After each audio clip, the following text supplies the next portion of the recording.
Bismillahirrahmanirrahim. Ya, UMNO sudah pun membuat keputusan untuk tidak lagi terikat dengan Perikatan Nasional, khususnya tidak akan lagi mengadakan kerjasama dengan PPBM ataupun Bersatu menjelang pilihan raya umum yang akan datang ataupun yang akan diumumkan seketika nanti ataupun yang akan diumumkan tidak lama lagi. Tetapi apa yang lebih penting adalah untuk kita melihat bagaimana kerjasama muafakat nasional antara UMNO dan juga PAS mereka masih diperkukuhkan ataupun akan berlakunya keretakan antara kerjasama itu, kerana apa yang boleh dilihat adalah hubungan tiga hala antara Bersatu, PAS dan juga UMNO kini menjadi persoalan dan juga teka-teki. Semuanya akan kita jawab dalam wacana sinar pada malam ini. PAS menegaskan parti itu menolak muafakat yang berpecah dan menyeleweng daripada matlamat muafakat nasional yang asal, kata Presidennya Datuk Seri Abdul Hadi Awang. Tapi kalau PAS berasa bahawa dia nak kahwin lagi satu, cerai kita, tak apa nak, kita tandinglah sendirian. UMNO pada perhimpunan hujung minggu lalu mendesak parti Islam itu membuat pendirian jika bersama UMNO atau Perikatan Nasional.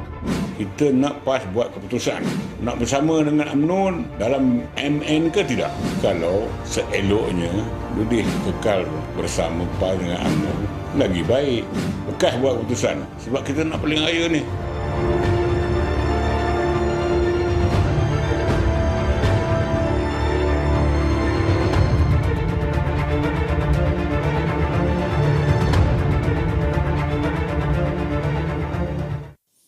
Bismillahirrahmanirrahim. Assalamualaikum warahmatullahi wabarakatuh. Selamat malam dan salam sejahtera untuk anda penonton setia kami.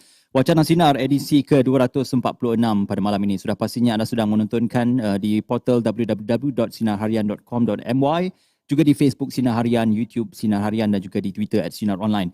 Ya, malam ini mungkin akan ramai yang mempertikaikan dan juga bertanya mengapa asyik-asyik kita berbincang tentang hubungan antara UMNO dan juga hubungannya dalam Perikatan Nasional. Ini adalah korelasi daripada apa yang telah pun diambil keputusan dan kenyataan yang dikeluarkan oleh Yang Berhormat Datuk Seri Dr. Ahmad Zahid Hamidi yang juga merupakan Presiden UMNO bahawasanya kerjasama dengan Bersatu khususnya dalam Perikatan Nasional hanya akan sehingga pilihan raya umum yang akan datang diumumkan. Jadi tiada lagi kerjasama dengan Bersatu untuk pihak RU yang seterusnya.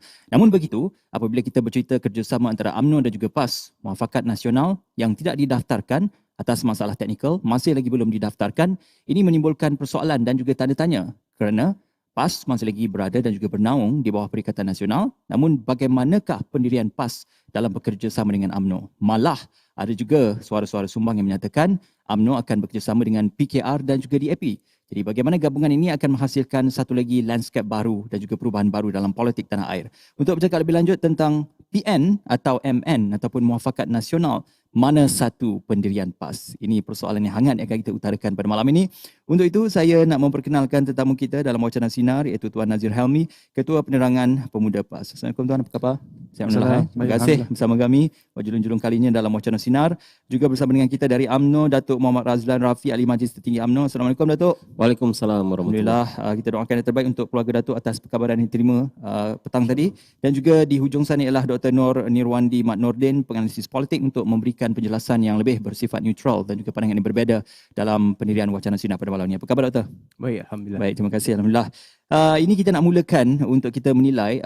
Baru-baru ini saya terbaca kenyataan oleh Yang Berhormat Datuk Seri Tuan Ibrahim Tuan Man yang menyatakan bahawasanya, panjang tulisannya di Facebook itu, kenyataan rasmi oleh Datuk Seri Tuan Ibrahim Tuan Man mengatakan bahawasanya beliau melihat kerisauannya tentang kerjasama antara PAS dan juga UMNO. Namun begitu beliau masih yakin bahawasanya PAS dan juga UMNO akan terus kukuh bersatu di bawah mandat muafakat nasional. Cumanya kerisauan yang dibentangkan itu adalah tentang bagaimana gabungan Bersatu, PAS dan juga UMNO yang diterjemahkan dalam Perikatan Nasional, kerana kerisauan beliau juga kerana tiga penjuru ini seharusnya tidak berpisah dan tidak ada kata putus ataupun berpatah arang. Jadi bagaimana untuk kita menilai kenyataan oleh pimpinan-pimpinan tertinggi daripada PAS, Tuan? Baik, bismillahirrahmanirrahim. Assalamualaikum warahmatullahi wabarakatuh. Terima kasih kepada Tuan Moderator, Datuk, Doktor.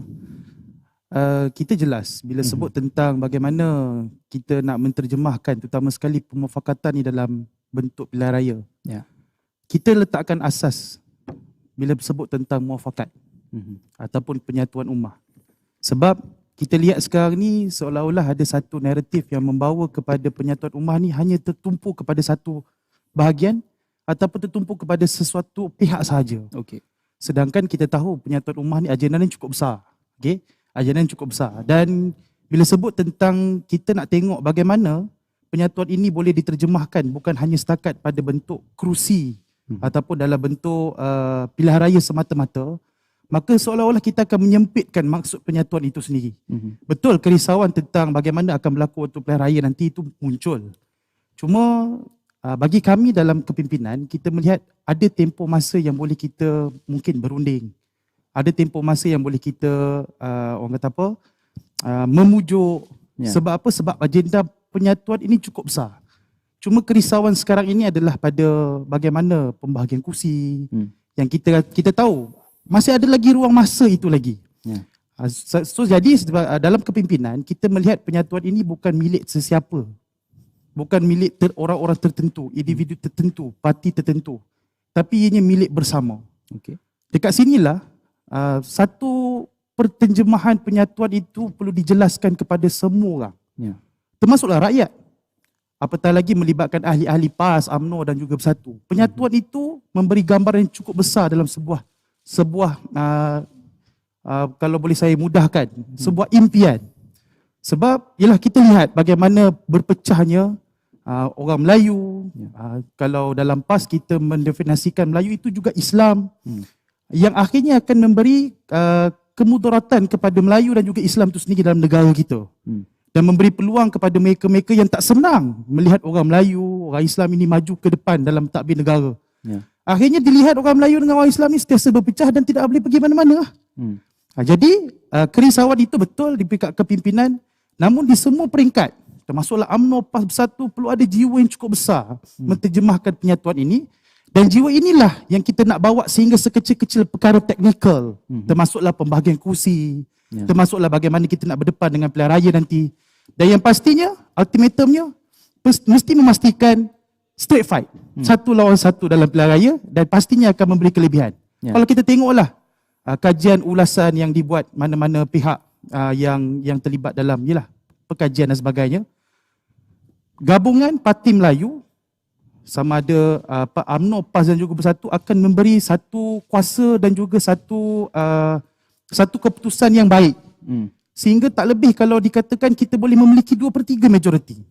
Dan kita boleh melihat mana-mana ruang pentadbiran dalam kerajaan, mana-mana ruang pentadbiran dalam urus tadbir negara mampu dipimpin oleh orang Melayu Islam dan mampu menterjemahkan kekuatan Melayu Islam itu sendiri dalam negara kita.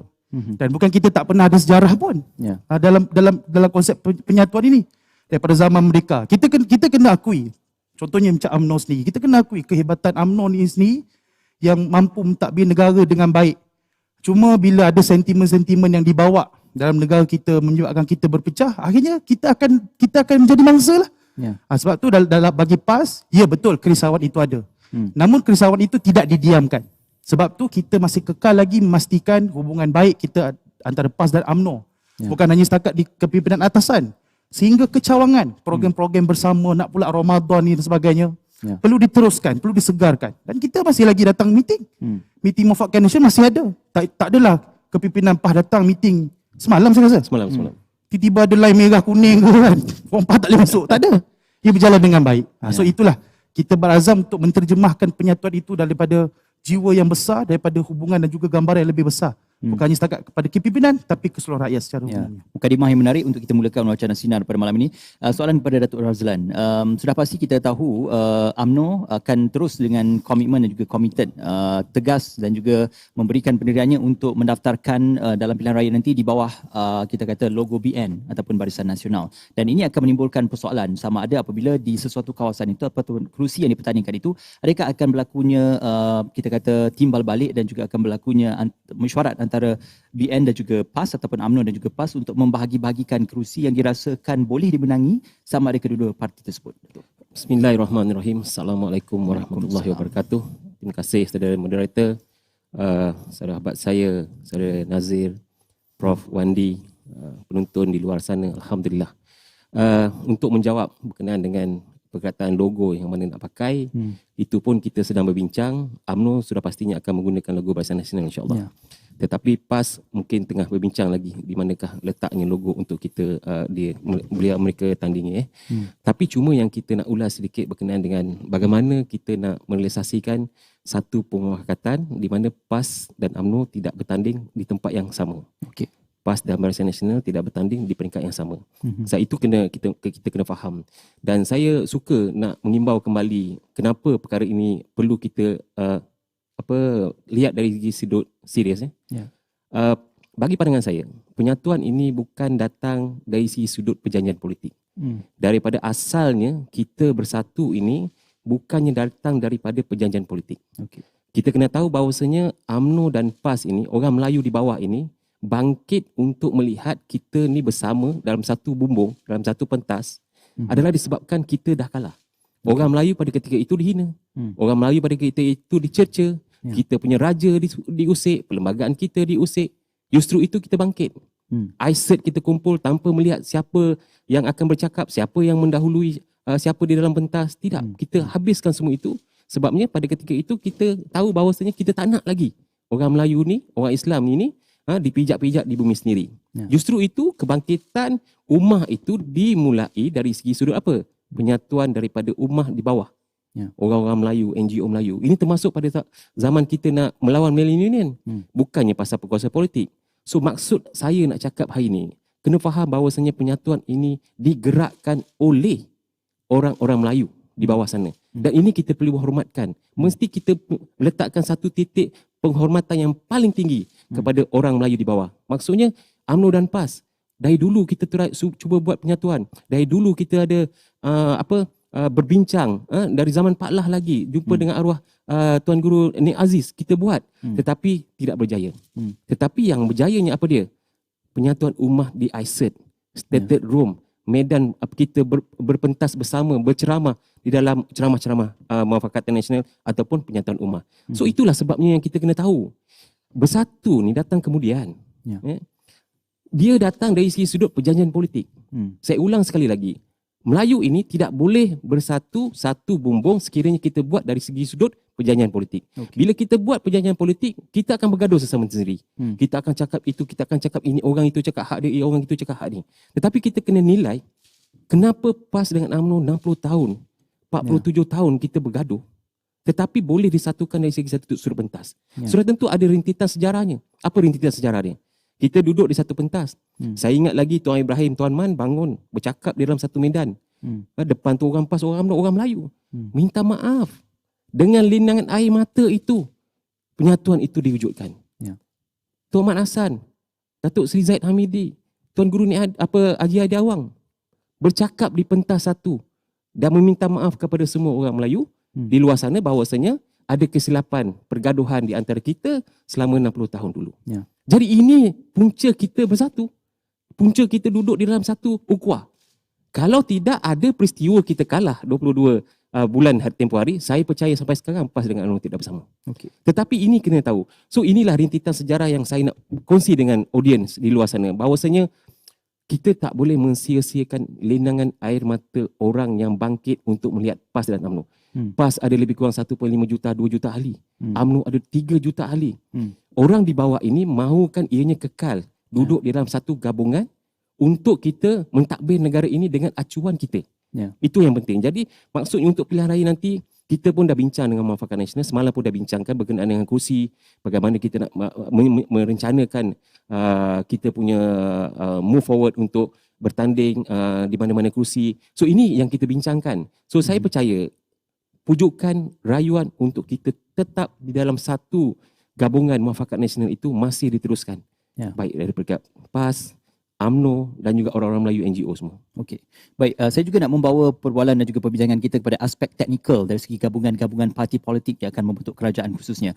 Kalau kita sedia maklum, sebelum pilihan raya umum 2018, kita melihat gabungan-gabungan parti ini jelas, ya, Pakatan Rakyat ataupun BN dan sebagainya. Ini merupakan satu gabungan yang jelas untuk kita melihat siapakah yang akan dipilih untuk menjadi ataupun memegang mandat kerajaan yang dipilih oleh rakyat melalui pilihan raya umum. Namun selepas 2018 dan juga selepas langkah Sheraton, kita melihat gabungan itu mula berubah-ubah. Malah baru-baru ini saja kita mendengar UMNO menyuarakan ketidakpuasan hati dengan menyatakan bahawasanya PN itu merupakan bukan PN yang asal seperti yang dibentuk dalam kerajaan PN ketika ini. Jadi banyak perkara-perkara yang bersifat teknikal yang ditimbulkan selepas setahun kerajaan ini dibentuk. Jadi apa sebenarnya permasalahan antara siapa yang memulakan masalah ini? Adakah UMNO yang memulakan masalah ini ataupun Bersatu yang memulakan masalah ini, Doktor? Okay, di dalam sebelum tu terima kasih banyak-banyak sahabat saya Datuk Razlan, Nazri dan Ismail. Kita dalam apabila kita mencakapkan tentang politik, sudah tentu politik ini dia satu perkara yang perlu diterjemahkan dalam pelbagai aspek. Salah satu aspek yang paling penting adalah aspek sokongan, di mana sokongan ini adalah mengarangkumi sokongan daripada rakyat kepada pemimpin pentu hingga terbentuknya satu kerajaan di mana Pakatan Harapan berjaya menangi pilihan raya, dan sebelah itu berlaku beberapa pergerakan atau pergeseran dalaman hingga menyebabkan Perikatan Nasional itu terbentuk dan mengambil alih pentadbiran kerajaan. Dan dalam perkara ini kita melihat inilah asas untuk melihat politik. Kerana politik perlu dilihat daripada pelbagai dimensi, pelbagai cara, pelbagai liputan pelbagai politik.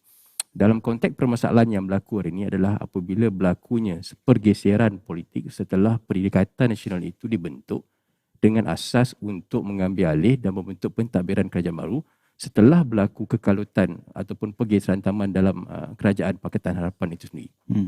Maka selepas tempoh, sekarang setahun, berlaku berbagai konflik dalaman, dan konflik ini melibatkan di antara tiga parti dominasi Melayu Islam. Sudah tentu UMNO parti yang besar, PAS juga parti besar, dan Parti Bersatu. Sebahagian daripada sepihan yang menangi pada pilihan raya yang lepas dan menubuhkan kerajaan. Jadi apabila ini berlaku, sudah tentunya akan berlaku satu percaturan baru dalam melihat arus politik negara. Tetapi tema yang dibentuk dalam bentuk penyatuan asal adalah untuk mewujudkan satu parti dominasi politik Melayu Islam yang amat kuat. Seperti yang dikatakan oleh Nazri, Tok Razlan, untuk melihatkan kekuatan ataupun isu-isu yang membabitkan kepentingan Melayu Islam dalam negara ini diberi perhatian serius dan letakkan di peringkat teratas. Okey, tapi ada yang mempersoalkan mewujudkan satu parti gabungan Melayu yang kuat seolah-olah dinampak sebagai retorik semata-mata. Tiada kesan realitinya kerana percakaran masih lagi berlaku. Jadi ia hanyalah sekadar retorik lidah dan lisan semata-mata. Tetapi ini satu benda yang kita lihat bersejarah. Kalau kita lihat persejarah negara 1946 apabila UMNO dibentuk untuk menewaskan Melayu Union dan kemudian Barisan Nasional dibentuk pada 1974 selepas peristiwa 13 Mei 69 dan selepas itu Rukun Negara dibentuk pada 1970. Jadi formula dominasi politik Melayu Islam adalah sebenarnya formula terbaik untuk mentadbir negara. Dan ia terbukti berjaya. Dan ia telah berjaya selama berpuluh tahun. Hinggalah satu model baru, iaitu satu negara bangsa Malaysia ataupun satu bentuk politik baru yang cuba dibawa oleh Pakatan Harapan dan akhirnya ia gagal.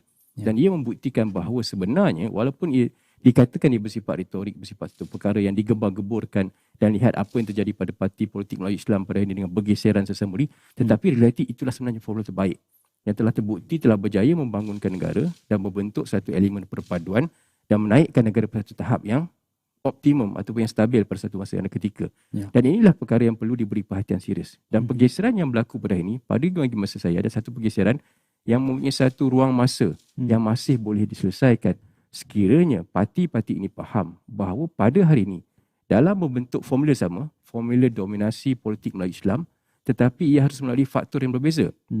Kerana media sosial telah mengubah landscape politik yang begitu ketara. PAS lebih kurang 2 juta ahli, UMNO lebih kurang 3 juta lebih ahli, 5 juta ahli. Tetapi di sana rakyat, ahli-ahli yang tidak berdaftar, ahli-ahli yang tidak mewakili parti politik mahukan supaya penyatuan ini berlaku khususnya dengan masyarakat Melayu Islam.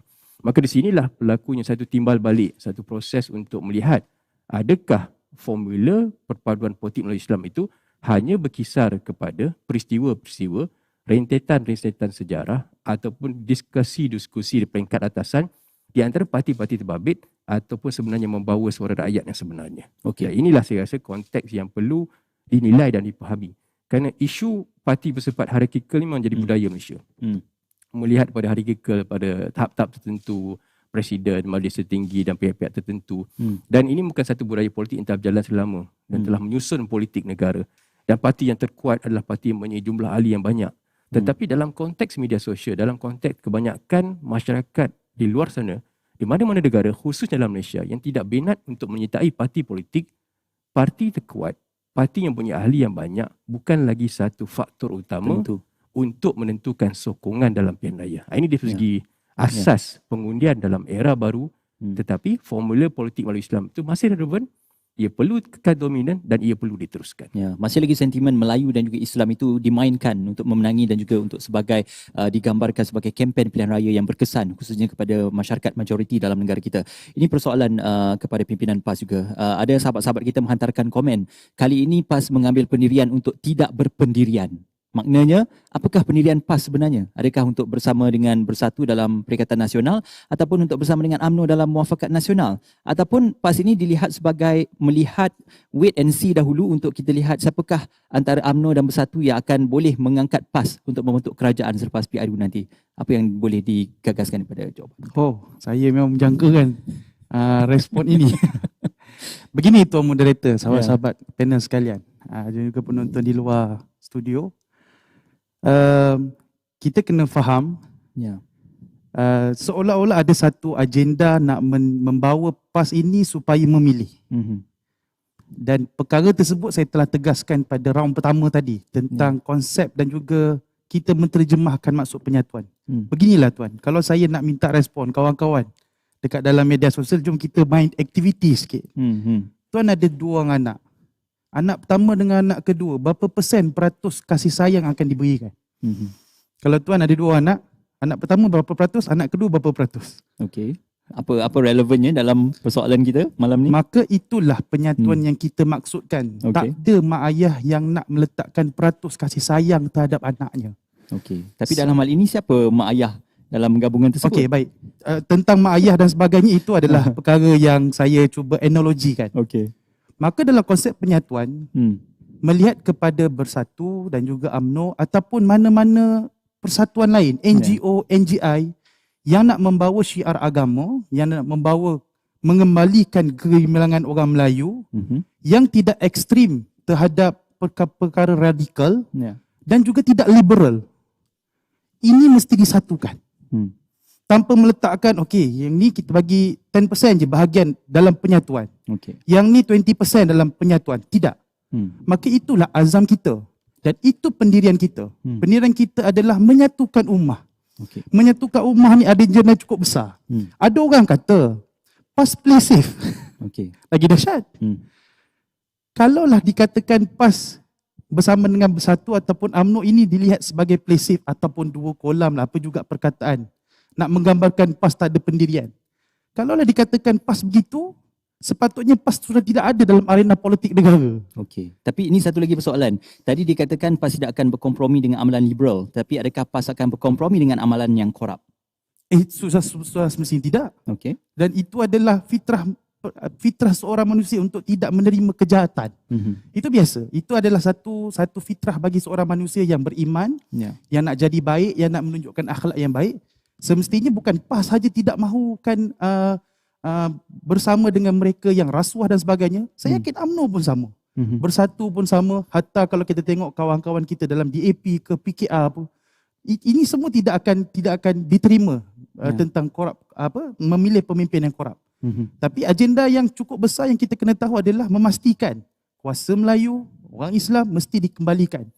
Antara kejayaan yang kita tahu tentang perpaduan ini, walaupun kita melihat ada percakaran dalaman antara Bersatu, UMNO dan mungkin PAS pula dilihat berada pada dua-dua pihak dan sebagainya. Tapi kita kena ingat kita telah mencipta kejayaan bersama, iaitu menjatuhkan Pakatan Harapan yang ketika itu dominasinya lebih ahli parlimen ataupun duduk atas kursi parlimen tu lebih yang bukan Islam. Menjatuhkan atau mengkhianati sebenarnya? Oh tidak, kita rasa kita mengembalikan semula.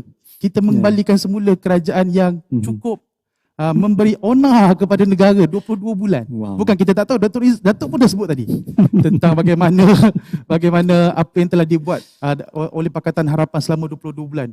Jentik sana, jentik sini. Habis negara kita hampir digadaikan dan sebagainya. So jadi itu kita kena faham, itu kejayaan yang ada. Cuma sekarang ni kita kena tahu, setahun dah Kerajaan Perikatan Nasional. Kalau duduk dalam sebuah keluarga pastinya ada tercalar sana sini. Dan calar-calar itulah yang kita kena urus. Dan calar ini hanya boleh diurus dengan 2 perkara. Jiwa besar. Nak melihat Melayu Islam mesti bergabung. Kita dah melihat bagaimana penyatuan ini mampu menitiskan ramai air mata orang Melayu Islam. Okay? Dan yang kedua mesti ikhlas.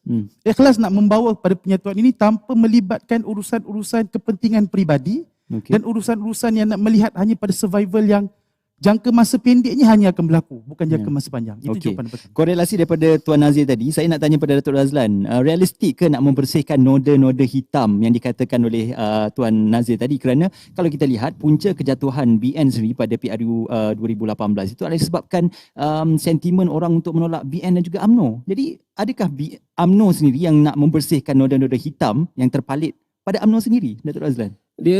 Kita ada banyak faktor semasa Barisan Nasional kalah pada ketika itu. Di antara faktornya ialah sudah tentunya kita tidak boleh mengawal persepsi yang dicipta dan juga ada kebenaran selepas perkara itu telah didakwa ke diteruskan di mahkamah. Dan ada juga di antara perkara-perkara itu dibuat-buat. Dan ada juga di antara perkara-perkara itu terlebih jual. Maksud dia Pakatan Harapan dulu dijual macam-macam. So rakyat pun termakan selain daripada fitnah-fitnah yang dia buat, selain daripada ada juga perkara yang betul. Itu kita kena rangkum segala-galanya. Maksudnya kejatuhan Barisan Nasional itu bukan tertumpu pada satu perkara. Ada banyak perkara. Semua attack Barisan Nasional pada ketika itu kita jatuh. Tak apa. Itu adalah sejarah yang mana kita perlu perbaiki satu persatu. So alhamdulillah hari ini UMNO sudah kita punya presiden pun sudah presiden yang baru, kita punya kepimpinan pun kepimpinan yang baru, dan Datuk Seri Najib pun telah mengambil langkah untuk meletakkan jawatan sebagai memegang pada tanggungjawab. Tetapi saya cuma nak berkata beginilah.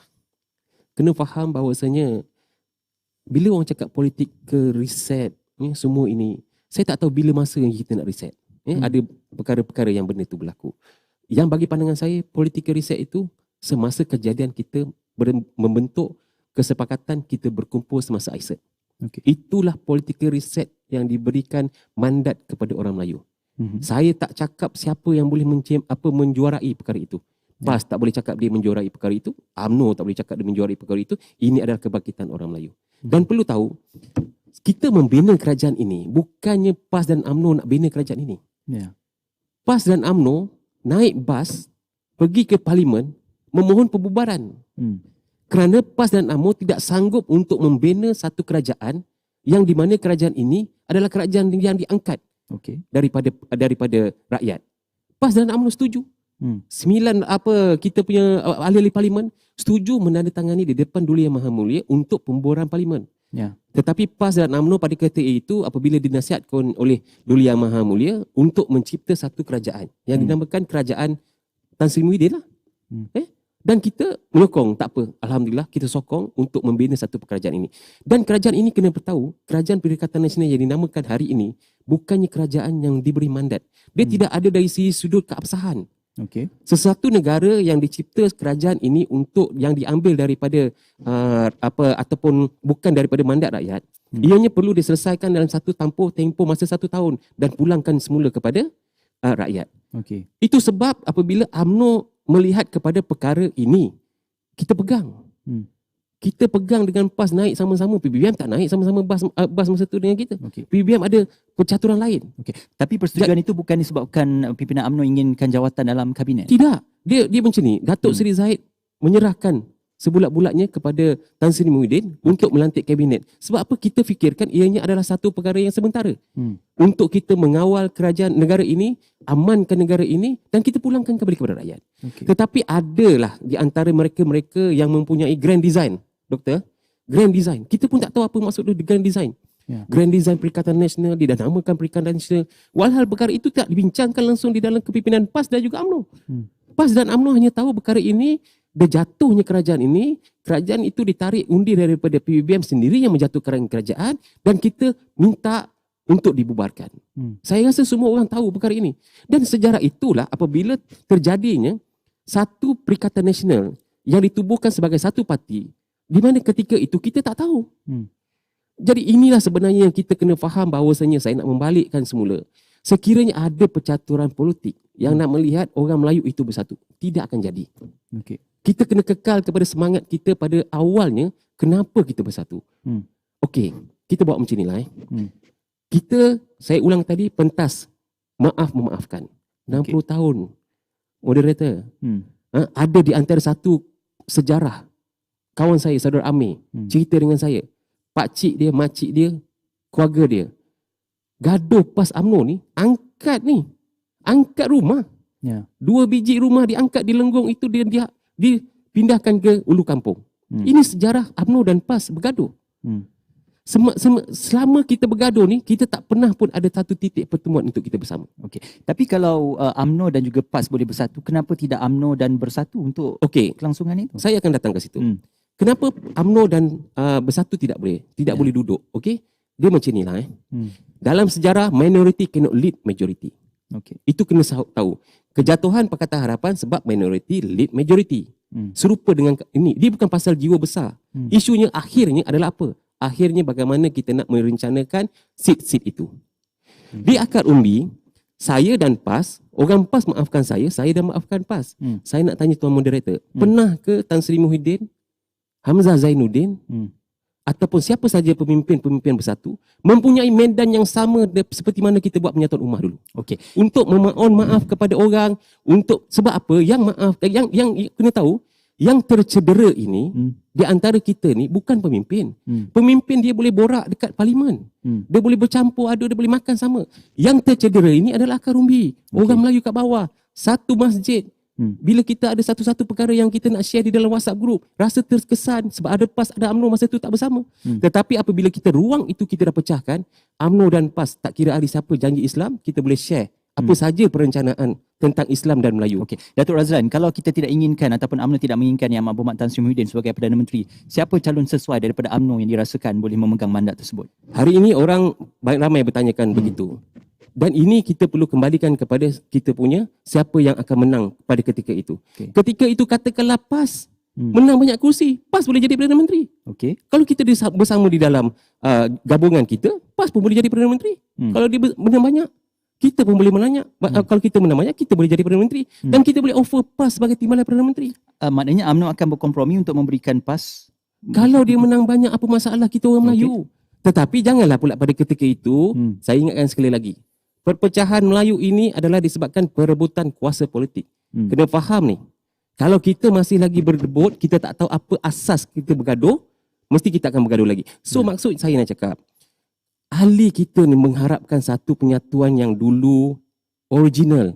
Tidak ada perebutan dan pemikiran kuasa, kita boleh bersatu. Masuk je elemen kuasa ni, bergaduhlah. Bersatu berapa orang? Berapa orang yang bersatu ada ni? Kalau katakanlah Datuk Seri Hamzah ni dekat Larut ni, berapa orang pengikut dia ada? Tak ramai. Ramailah di antara pemimpin-pemimpin satu yang saya nak mau cakap yang lompat. Dia lompat parti, dia lompat adalah pemimpin. Akar umbi tidak ada satu cawangan pun UMNO dibubarkan. Sama juga dengan PAS.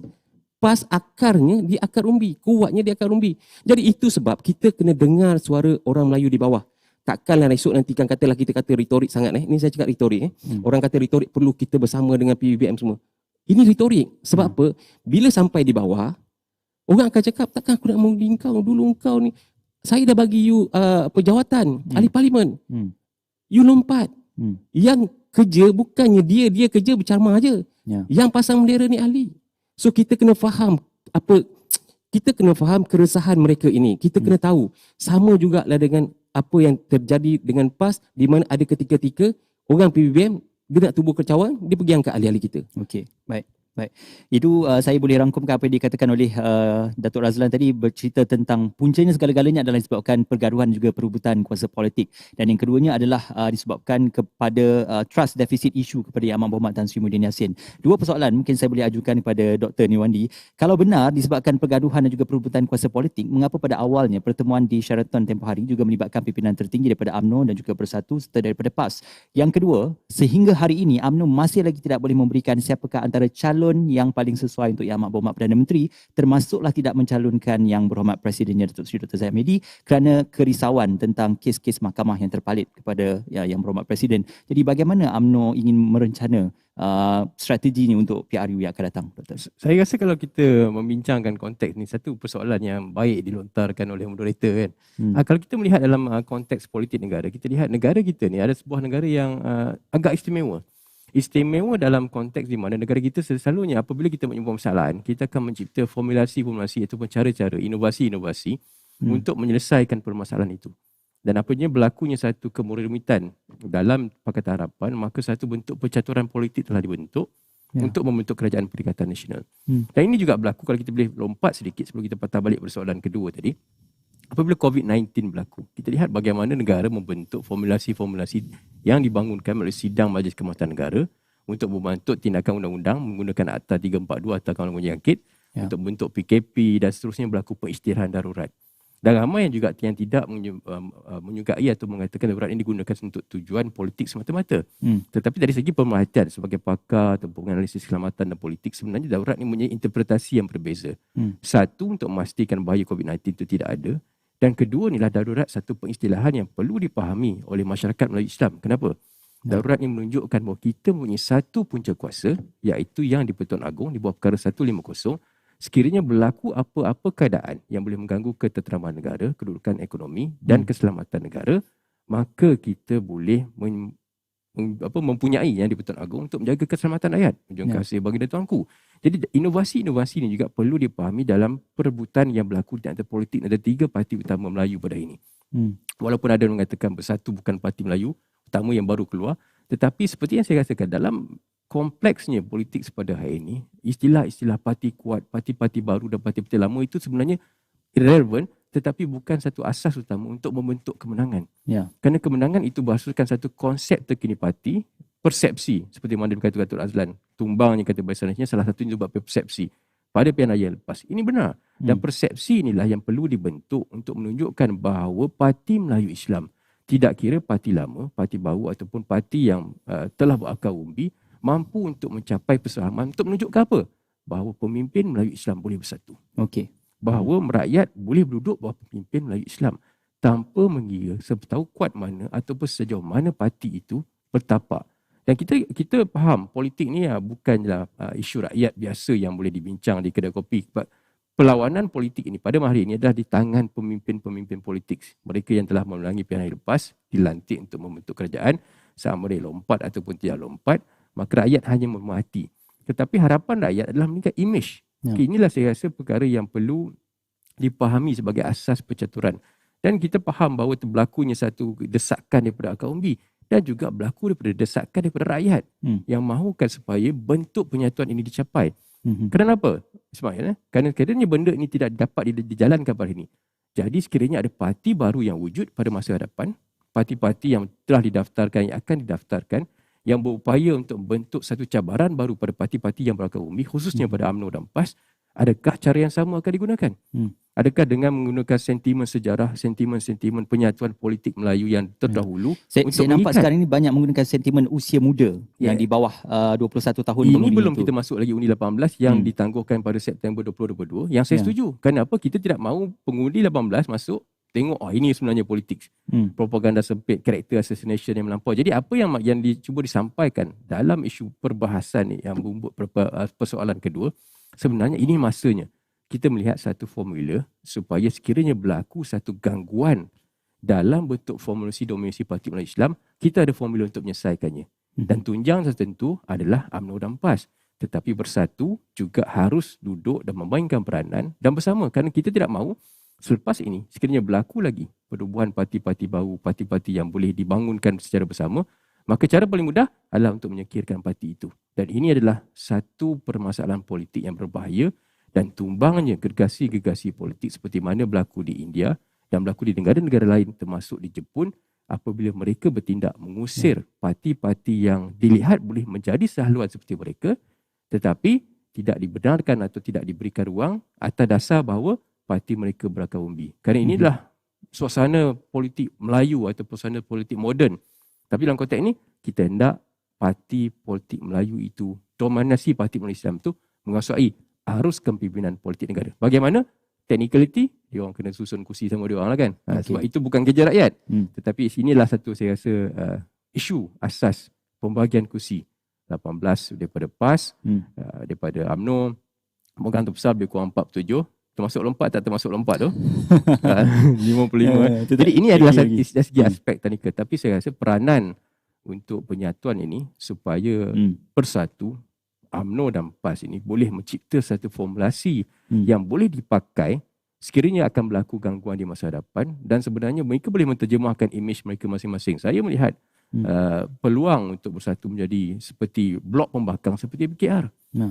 Membina satu bentuk imej baru dalam politik yang masih dalam konteks yang sama tetapi dengan satu imej penterjemahan yang berbeza. Tetapi ini adalah harapan formula-formula yang boleh dibangunkan, dan saya rasa masih ada ruang untuk kita membincangkan perkara ini dan perkara ini masih terbuka. Ya, selain daripada sentimen Melayu dan juga Islam itu, mungkin banyak lagi beberapa perkara faktor yang boleh mendorong pengundi-pengundi ini untuk mengundi parti-parti dan juga gabungan pilihan mereka. Persoalan saya terus kepada Datuk Razan terlebih dahulu sebelum kepada Tuan Nazir. Pada Perhimpunan Agung UMNO tempoh hari, Yang Berhormat Presiden dah menyatakan no Bersatu, no Anwar, no DAP, no PKR. Tiba-tiba beberapa hari yang lalu satu rakaman audio antara Datuk Seri Dr. Zahid Hamidi dan juga Datuk Seri Anwar Ibrahim leak ataupun bocor di laman media sosial yang menyatakan bahawasanya Datuk Seri Dr. Zahid Hamidi menyatakan Datuk Seri Anwar Ibrahim sebagai gurunya, dan ini menggambarkan seolah-olah akan berlaku satu kerjasama antara UMNO dan juga PKR belum disahkan. Tetapi kalau kita ambil kepada kerangka kes, kedua-duanya mempunyai the same interest, yang mana kedua-duanya pernah dipenjarakan sewaktu yang Berhormat Tun Mahathir menjadi Perdana Menteri. Jadi adakah sharing the common interest itu akan menyebabkan Datuk Seri Dr. Zahid Hamidi akan ada satu pakatan bersama dengan Datuk Seri Anwar Ibrahim? Apabila satu-satu kenyataan itu dibuat dalam satu mesyuarat yang besar, ianya adalah satu kata-kata rasmi yang diminitkan dan ianya akan diguna pakai seperti untuk dasar sebuah parti lah. Ya. So dalam konteks ini, apabila Datuk Seri Zahid Hamidi menyatakan perkara itu di dalam mesyuarat PAU, so maksudnya ianya adalah satu perkara yang dijadikan dasar. Dan apabila dijadikan dasar ini, ianya akan ditulis di dalam minit dan tidak boleh diubah-ubah. Ya. Itu sebab kita perlu mencapai satu-satu keputusan. So kenapa keputusan itu dibuat sedemikian? Disebabkan ada permintaan sebanyak lebih kurang 100 bahagian yang mengusulkan perkara itu untuk kita memutuskan perhubungan kita dengan Bersatu. Jadi itu disahkan, diabsahkan di dalam mesyuarat PAU. Jadi itu adalah jelas apa yang terjadi pada hari ini berkenaan dengan suara, dengan videonya, tapi itu bagi pandangan saya Datuk Seri Zahid sudah mempunyai hak beliau untuk menyatakan bahawasanya ini adalah fitnah. Dan juga Datuk Seri Anwar pun menyatakan ini adalah fitnah. Walaupun ada di antara orang yang mengatakan mungkin suaranya betul, ini semua betul, tetapi Tuan punya diri sudah menyatakan ianya adalah fitnah dan bukan Datuk Zahid yang di dalam telefon itu. Jadi sebagai orang Islam, kita kena pegang perkara itu. Kita kena pegang asas yang mana bila Datuk Zahid berkata begitu, ianya begitulah. Kita tak bolehlah mencakapkan pula, ini tipu ni, ini tak betul ni, siapa kita nak mencakapkan begitu. Bagi pandangan saya, laporan polis pun dah dibuat. Biarlah perundangan untuk menentukan perkara itu sahih atau tidak. Jadi tapi asasnya janji untuk no DAP, no PKR, no Anwar, no PBBM itu telah dimenteraikan. Cuma kita hari ini saya nak urungkai kemula adalah pujukan, rayuan, dan juga sekiranya tidak boleh ada cara untuk kita bersama dengan PAS juga, kita nak buat macam mana? Kan bukannya kita kata kita tak. Bagi pandangan saya, kita dah menyatakan kenapa, mengapa. PBBM ini, dia macam inilah. Kita tak nak ada orang pergi curi tulang. Okey? Contoh, ada di antara kerusi itu, kerusi yang lompat. Kita dah sepakat bahawasanya PN dengan BN ini tidak bersama. Tetapi mungkin terjadi seperti di Sabah. Ada di antara ketua bahagian Bersatu bertanding di Parlimen Tenom dan menang. Kita tak nak orang curi-curi ayam macam ni. Jadi perlu dijelaskan sebab apa pada ketika di Sabah itu sudah terjadi perkara-perkara kita punya politik, punya bahagian kerusi ini dicuri oleh PBBM dengan cara apa? Dengan cara meletakkan pemimpinan yang begitu. Jadi ini tak boleh. So kalau kita nak cerita pasal keikhlasan, di Sabah hari tu pun kita dah marah dengan PBBM. Tetapi disebabkan kita mementingkan rakyat, kita tahu bahawasanya bajet nak lepas, kita kena bersama dengan parlimen, dengan rakyat untuk melihatkan ada pejabat awam mendapat gaji. So kita teruskan dengan bajet. Pada ketika itu pun sebenarnya sudah ada rintitan bahawasanya kita tak boleh bersama dengan PBBM. Tetapi cukup dengan situ, tapi kita tetap merayu. Bukan, kita nak tegaskan macam inilah. UMNO, PAS, kalau berpecah, politik kita stand still. Tidak akan ke mana politik ini. Dan dia akan memburukkan lagi rakyat di bawah sana. PS tak boleh menang, PN tak boleh menang, BN tak boleh menang. Lepas tu kita curi-curi lagi.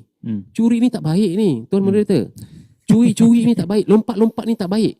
Apa kita nak balas dekat kita punya masyarakat di bawah bahawasanya kita adalah pemimpin yang akan mentadbir negara ini tapi kita tidak ada prinsip. Okey. Baik. Tak boleh kita nak explain dekat diorang ni. Tidak ada langsung satu ayat pun bahawasanya bila kita lompat, kita adalah pemimpin yang berprinsip. Okey. Kita punya pemimpin ni, kita kena tahu bahawasanya dia orang ni leader. Pemimpin yang memimpin masyarakat kita. Takkan orang politik kita nak tunjukkan begini punya perangai. Okey. So, kena bersamalah. Bagi pandangan saya, UMNO dan PAS tak boleh berpecah demi untuk melihat kestabilan politik yang akan datang. Okey. Datuk Razlan Al-Alam bercakap tentang kepemimpin ataupun kepimpinan. Dengar-dengarnya untuk bulan puasa ini akan berlakunya satu mesyuarat MKT yang akan memberikan keputusan untuk pemilihan UMNO nanti yang akan dilangsungkan. Jadi untuk pemilihan itu sendiri, adakah ada ura-ura bahawasanya perjawatan presiden itu juga akan turut dipertandingkan? Dan kalau akan dipertandingkan, siapa agak-agaknya yang boleh memegang mandat itu? 2019 di dalam PAU kita pun dah berjanji dan rasmi dasar parti kita tidak akan melanjutkan pemilihan parti. So maksudnya pemilihan akan diteruskan. Dan saya percaya Datuk Seri SUA pun ada menyatakan membuatkan satu surat rasmi bahawasanya tidak akan ada penangguhan di dalam pemilihan parti ini. Tetapi walau bagaimanapun MKT mempunyai kuasa yang penuh. Okey, kenapa macam ni saya cakap ini? Dulu orang UMNO ni kita Perdana Menteri. Okey? Bila kita Perdana Menteri, kita boleh tentukan bila masa kita nak buat pilihan raya. Tetapi kali ini, kuasa itu dilihat daripada siapa? Tan Sri Muhyiddin. Okey, bulan 6 kita buatlah pemilihan. Jalan-jalan bulan 6, bulan 8, Tan Sri Muhyiddin cakap, kita bubar parlimen. Kita ni parti politik. Takkan kita nak mendahulukan pemilihan daripada pilihan raya. Sudah tentu kita akan mendahulukan pilihan raya. Jadi bila boleh saja MKT bersidang semula dan kata disebabkan pilihan raya sudah diumumkan, kita lanjutkan bagi tempoh. Jadi itu perkara-perkara yang perlu kita lihat dari segi logik. Jadi siapa yang bertanding, esok semua orang boleh bertanding. Orang UMNO bayar RM2 semua hidup, hari ini terbuka siapa saja boleh bertanding. Dalam sejarah UMNO yang pernah bertanding di dalam untuk memilih presiden ini 2 kali je. Tengku Razali lawan dengan Tun Mahathir, 22 tahun, 20-30 tahun, 28 tahun tidak ada pertandingan.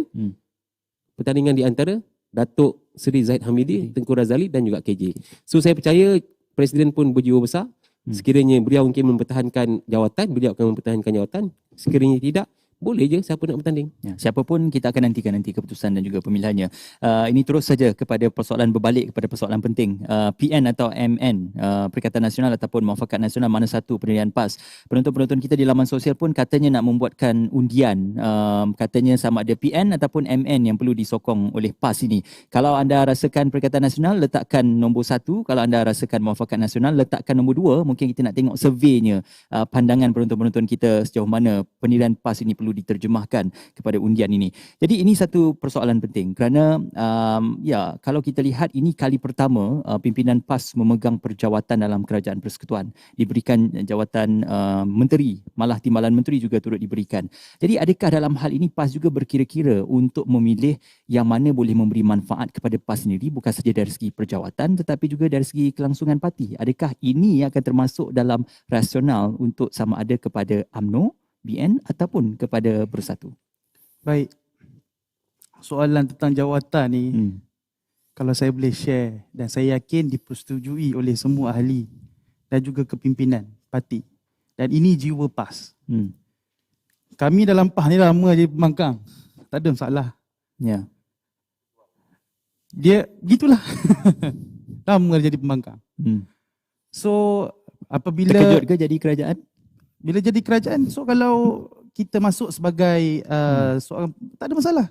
Bukan isu tentang perjuangan PAS ini untuk mempertahankan jawatan dalam kementerian dan sebagainya. Tapi telah diberi amanah untuk memegang tampuk menteri dan juga timbalan menteri. Dan itulah jiwa PAS. Jika diberi jawatan, diberi amanah, akan dilaksanakan sebaik mungkin. Akan all out. Siapa jangka seorang yang berkopiah memegang satu jawatan dalam Kementerian Air dan juga alam sekitar dan perform, mendapat anugerah di peringkat Asia. Ramai-ramai seorang pakai kopiah. daripada PAS. Tapi tiba-tiba viral pula baru-baru ni. Dan alhamdulillah dapat dijawab dengan baik. Itu adalah character assassination, kita tahu benda tu. Semua orang tahu benda tu. Hatta kepimpinan Pakatan Harapan yang mengusulkan dan yang memulakan isu ini pun bila dijawab balik dia delete komen tu. So point dia ialah PAS tidak mungkin akan melihat untuk mempertahankan jawatan itu sebagai indikator untuk memastikan gabungan MN ke PN ke Melayu dan sebagainya sebagai agenda utama. Tidak mungkin dan tidak ada dalam kepala PAS. Kalaulah itu persoalannya, tidak. Namun kita kena lihat bagaimanakah untuk memastikan Prof Dr pun sebut sebentar tadi bahawasanya Melayu Islam mesti menjadi sebuah gabungan yang kuat untuk mentadbir negara. Hatta 22 bulan tidak dikuasai sepenuhnya oleh orang Melayu Islam pun kita nampak kehuru-haraannya. Dan ia tidak dinafikan, dan saya yakin itu juga asas yang menyebabkan UMNO menerima untuk menubuhkan kerajaan Perikatan Nasional pada peringkat awal. Sebab kehuru-haraan, kejayaan bersama. Dan saya ingat lagi kata-kata timbalan naib ketua pemuda dan juga ketua penerangan sekarang ini. Dalam kita punya town hall anak muda ketika majlis Muafakat Nasional, Piagam Muafakat Nasional tentang ini. Dia kata apa? Antara kejayaan Pakatan Harapan adalah mereka berjaya menyatukan orang Melayu dan Islam. Dan itulah asas yang dipegang oleh PAS. Bukannya sebab hanya nak mempertahankan jawatan dan sebagainya. Dan saya boleh bagi jaminan, kalaulah ada di kalangan pemimpin PAS berperangai begitu, confirm tak lama dalam PAS. Confirm tak lama. Dia akan sama ada dia akan terkeluar tatap masuk pakatan ke ataupun sebaliknya, dan dia tidak akan lama dalam PAS kalau adanya perangai dan juga kepimpinan begitu untuk mengekalkan jawatan dan sebagainya untuk terus berada dalam parti ataupun dalam gabungan. Poin yang paling besar adalah orang Melayu, orang Islam kena pastikan kita mendominasi pentadbiran negara. Dalam masa yang sama, kita perlu sedar kekuatan gabungan parti ini bukan hanya tertakluk pada akar umbi. Sebagai contoh tuan, saya duduk di kawasan Bangi, Dun Sungai Ramal. Dun Sungai Ramal ni 80% orang Melayu Islam. Disandang oleh PAS daripada dia zaman Dun Bangi tu, daripada zaman Dr. Syafi'i sampai Ustaz Syafi'i hampir 10 tahun. Tapi yang menang siapa sekarang ni? Daripada Amanah. Sedangkan kita tak tahu berapa banyak cawangan dalam Amanah, berapa ramai ahlinya, tapi mereka boleh menang. Makna kata indikator untuk kita memastikan kita menang atas dasar kita ada ramai ahli dan sebagainya bukan indikator sekarang. Sebab tu kita kena pastikan appearance sebuah kerajaan, hatta gabungan bagi parti-parti Melayu ini bukan hanya diterjemahkan melalui semangat, tapi melalui bagaimana kita mentadbir, kita menawarkan kebajikan yang holistik kepada semua kaum. Kita menawarkan kepimpinan yang tidak rasuah, yang sangat menjaga integriti, yang boleh perform walau apa juga kompetensinya. Itulah dalam faktor itu mana yang lebih baik, Bersatu atau UMNO?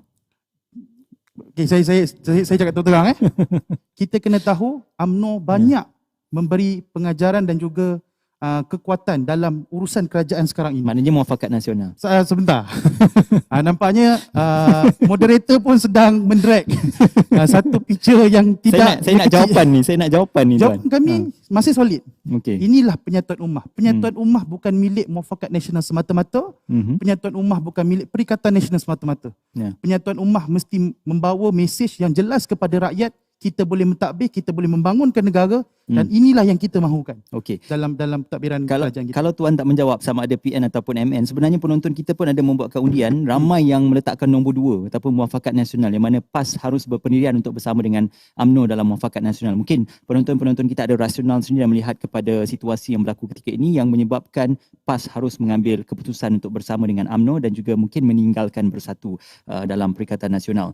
Ini satu persoalan apabila kedua-dua panel kita doktor bercerita dan juga mengangkat tentang sentimen Melayu dan juga Islam untuk kembalikan kegemilangan Melayu dan juga Islam. Kita boleh lihat sejarah selama lebih 60 tahun Barisan Nasional ataupun UMNO memegang tampuk pemerintahan, di mana kualiti dan juga di mana kapasiti seorang Melayu dan juga Islam dalam kedudukan negara kita. Malah ada yang berpandangan Melayu dan juga Islam juga turut ditindas. Jadi apa peranan parti politik yang membawa sentimen Melayu dan Islam sebenarnya? Sedangkan hak-hak Melayu juga ada yang sanggup untuk mempertikaikan dan juga sanggup untuk menindas. Dan dilihat dalam hal ini ahli politik seolah-olah memandang sebelah mata. Jadi Apa yang boleh dilakukan, Doktor? Saya rasa kalau kita lihat persejarah, sejarah telah membuktikan formula itu berjaya sebenarnya. Kerana apabila Melayu Union berjaya dikalahkan dan kita berjaya merdeka, 1974 negara berjaya membangun. Dari konstelasi itu politik berlaku, kita lihat berlaku keseimbangan yang tidak pernah wujud dalam mana-mana negara. Iaitu keseimbangan dari segi perpaduan dan pergagihan ekonomi yang setara. Walaupun dominasi politik Melayu Islam itu berlaku, kita lihat kegagihan ekonomi itu tidak menjurus kepada kepentingan pada Melayu semata-mata. Walaupun dia kata ada elemen kolonisme, elemen yang berlaku secara keterisan ekonomi, tetapi dari segi pembangunan yang sama rata dari mana-mana negara dalam dunia, kita lihat bagi negara yang berbilang masa, yang punya pelbagai isu-isu adalah hubungan perpaduan, kita berjaya. Dan kita juga dipandang tinggi di mata dunia kerana kita punya dua sistem yang berbeza. Satu sistem syariah compliant dan satu sistem yang menggunakan civil. Perundangan-perundangan berdasarkan civil. Dan ini juga satu kejayaan yang buka mata dunia bahawa Malaysia punya satu proses dan inovasi. COVID-19, Malaysia dipandang tinggi. Walaupun ramai mengatakan darurat ini tidak bagus, PKP itu tidak bagus, inovasi, dan kita berjaya membawa Sinovac dan vaksin itu dipukalkan. Ini juga satu inovasi. Jadi isunya pada sini, formula itu berjaya. Formula dominasi politik Malaysia berjaya.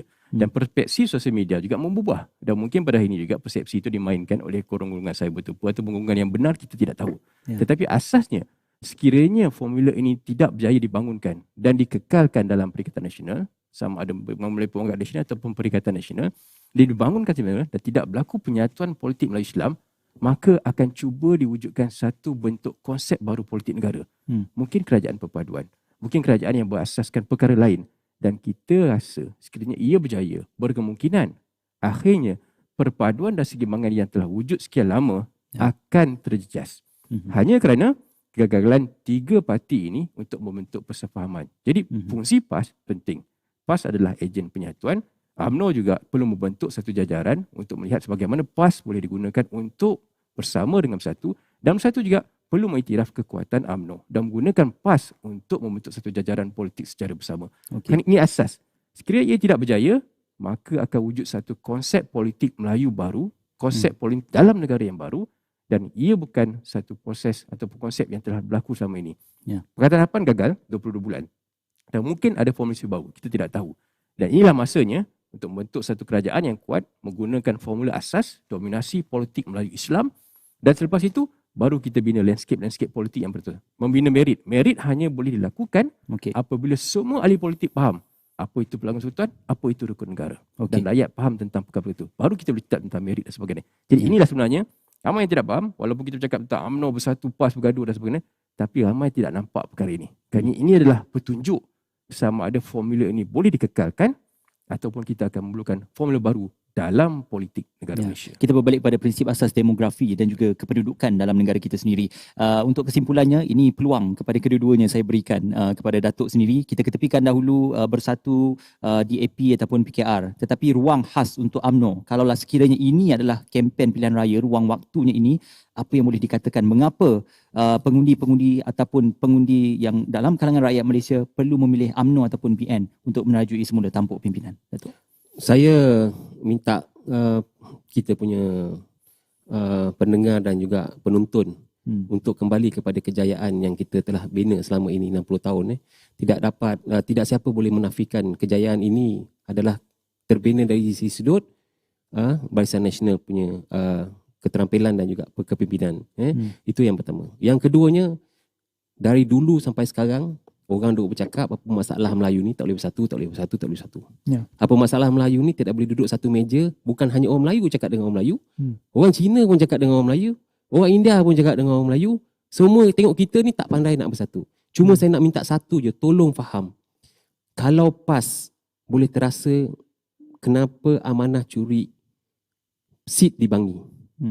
Serupa jugalah bagaimana terasanya PBBM curi seat di dalam UMNO. Kalau PAS boleh tahu bahawasanya keterisan ini susah untuk kita ubati, maksudnya apa yang terjadi di UMNO dengan PBBM samalah juga apa yang terjadi dengan PAS dan Amanah. Itu saya betul. Yang keduanya saya nak minta sangat, kalau bolehlah PAS, saya tidak boleh membuat keputusan untuk PAS. Tetapi logo bulan itu cukup cantik. Hari ini logo bulan itu cukup cantik. Cukup disukai oleh orang-orang Melayu. Dan juga logo BN itu cukup cantik dan disukai oleh rakyat Malaysia. Apa salahnya PAS gunakan logo BN, logo bulan yang telah ditersemat di dalam perjuangan PAS, UMNO pakailah logo BN untuk kita menterajui balik negara ini. Itu akan menunjukkan bahawasanya PAS ini tidak akan memberi kasih sayang kepada siapa-siapa. Biarlah akar umbi orang Melayu yang memikirkan di manakah letaknya UMNO itu, Barisan Nasional itu, di mana letaknya PAS itu untuk bersama menubuhkan kerajaan bersama dengan Barisan Nasional. Itu saja. Masya Allah, terima kasih atas perkongsian yang cukup cantik daripada Datuk Razlan. Ini untuk kesimpulannya daripada Tuan Nazir. Apakah strategi PAS untuk pilihan raya, mungkin kita tidak tahu dalam masa terdekat akan diumumkan ataupun mungkin tahun hadapan. Apakah antara strategi penting PAS? Kita ketepikan nak berpihak kepada mana dahulu, tetapi PAS sendiri sebagai sebuah parti untuk strategi memenangi hati pengundi Islam, orang Islam dan Melayu khususnya. Baik, bismillahirrahmanirrahim. Dalam PAS, kita bertegas untuk memastikan kerajaan yang terbentuk adalah kerajaan yang berintegriti dan juga mampu menawarkan kebajikan yang menyeluruh kepada seluruh rakyat tanpa mengambil kira hanya kepada Melayu semata-mata, dan ia juga mengambil kira kolektiviti yang ada dalam Malaysia, termasuklah yang bukan Melayu, Cina, India, Kadazan, Iban dan seterusnya. Itulah deal yang akan kita berikan kepada rakyat jika pilihan raya ini mampu diterjemahkan ke dalam masa terdekat ini. Pemimpin yang berintegriti ini adalah mereka yang ikhlas dalam memastikan apabila menjadi pemimpin, dia boleh menjaga semua orang. Dia tahu baik buruk untuk negara kita. Mampu menjunjung prinsip rukun negara. Mampu mengembalikan kekuatan negara kita untuk diterjemahkan di seantero dunia. Integriti ini perlu diterjemahkan bukan hanya kepada kata-kata, ia mesti dipamerkan. Dan PAS bertekad untuk memastikan dalam pilihan raya kali ini kita mampu membentuk sebuah kerajaan yang kukuh. Kita akui jika PAS bertanding secara bersendirian, okey, kita yakin PAS tidak akan boleh memenangi kerajaan. Kita percaya pada gabungan. Gabungan-gabungan yang boleh membentuk kerajaan yang kukuh, yang boleh memberi keyakinan bukan hanya setakat pada rakyat tapi seluruh dunia, pelaburnya dan sebagainya. Prof. Dr. sebut tadi pun sebut sebentar tadi. Formula gabungan ini adalah formula yang terbaik. Dan gabungan ini adalah gabungan yang mesti didominasi oleh Melayu Islam. Ianya terbukti dalam sejarah dan ia akan terbukti pada masa akan datang. Okay? Jadi kita percaya PAS akan berterusan untuk memastikan gabungan ini adalah bukan satu retorika, tapi akan menjadi sebuah realiti yang mampu menawarkan kepada seluruh rakyat untuk bersama-sama membina kerajaan dan juga negara kita kembali. Dan inilah azam PAS memastikan kita tidak bercerita tentang milik sesiapa penyatuan ini. Kita tidak bercerita ini adalah milik sebuah parti, milik individu, menyelamatkan mana-mana orang, tapi PAS bertegas untuk memastikan gabungan ini adalah gabungan yang boleh memastikan kita semua bersatu dan memajukan negara kita dengan baik. Itu jaminan dan juga tawaran yang kita berikan kepada Allah. Masya-Allah. Satu perkongsian yang baik juga, kita harapkan agar walau mana pun parti yang dipilih, walau siapa pun yang akan dipilih sebagai jawatan Yang Amat Berhormat Perdana Menteri, kita harapkan agar Malaysia dan juga negara dapat berdepan dalam pandemik COVID-19, malah krisis-krisis yang mendatang dan juga masalah-masalah ekonomi yang sedang melanda negara kita buat ketika ini. Itu harapan seluruh rakyat Malaysia sebenarnya. Terima kasih diucapkan kepada Tuan Nazir, Datuk Razlan dan juga Dr. Nur Nirwandi kerana bersama kami pada malam ini. Alhamdulillah, tujuan kita pada malam ini bukanlah untuk menimbulkan sebarang bentuk pergaduhan ataupun perselisihan faham, tetapi ingin menilai dan juga mencari apakah punca dan juga bagaimanakah kita boleh menyelesaikan konflik-konflik seperti ini. Terima kasih kepada ketiga-tiga panel kita bersama dengan Wacana Sinar pada malam ini. Untuk esok kita akan bersama dalam slot Berani Semuka yang mana akan menampilkan YB Wong Suu Kyi yang juga merupakan ahli Parlimen Keluang, akan berdebat dengan YB Datuk Muhammad Imran Tamrin yang juga merupakan adun Sungai Panjang untuk bercerita dan juga berdebat tentang Akta Anti Lompat Parti. Apa kata YB? Esok 9 April 2021 pada pukul 3 petang akan diterajukan oleh saudara Saiful Nizam Ismail, dan anda boleh dapatkan perkongsiannya secara dalam talian di portal www.sinarharian.com.my, juga seperti biasa di Facebook Sinar Harian. Terima kasih bersama kami pada malam ini dan kita doakan semoga bulan Ramadan Al-Mubarak akan menghadirkan suatu petang yang lebih baik untuk kita dalam mendepani pandemik COVID-19 dan juga beberapa masalah yang berlaku. Dengan itu kami tinggalkan anda dengan Assalamualaikum. Selamat malam.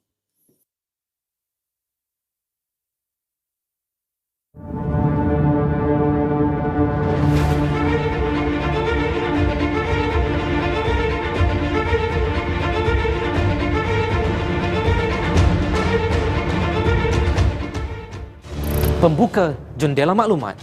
Bersama saya Mir Yusof dalam Sinar AM. Pak Muhyiddin perlu menyertai semula UMNO setia bersama Sinar Harian. Saya Nazia Khan, dapatkan berita sensasi dan terkini dalam Berita Semasa. Pusat Operasi Sekatan Jalan Raya. Pelengkap informasi terkini bersama saya Hazam Mokhtar. Sadah, 7 Julai lalu berkaitan dengan undang-undang tetapi buntu. Kupasan isu hangat bersama saya Nurul Saadah Latif dalam Kopi Isu. Dipandu lelaki mabuk. Sementara situasi COVID-19 bersama saya Haslina AR Kamaluddin dalam Sinar Live, bukan cakap kosong. Telah diguna pakai. Betul ke PM ke-7? Dan saya Liza Hassan untuk Sofa Sinar, antara simpati dan tragedi. I pinch myself like this.